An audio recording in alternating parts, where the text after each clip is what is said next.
Hey, lots of videos out there on taking suckers, propagating tomatoes. This video, I'm going to show you the result of doing that.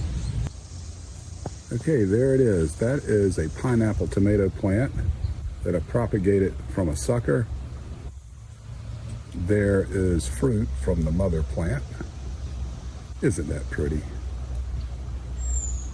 This plant is in a 10.5 gallon resin whiskey barrel full of container mix. When I planted it, I got some bone meal and some blood meal in there, and then I have fed it with a fertilizer specified for tomatoes, which cuts back on the nitrogen, by the way.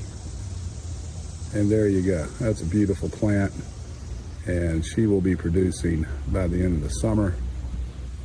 And I don't want to say free, but you know, the sucker is on the mother plant. You pull it, stick it in water, let it get some roots, up plant it to a small container, get it a little larger, and then put it where you want it.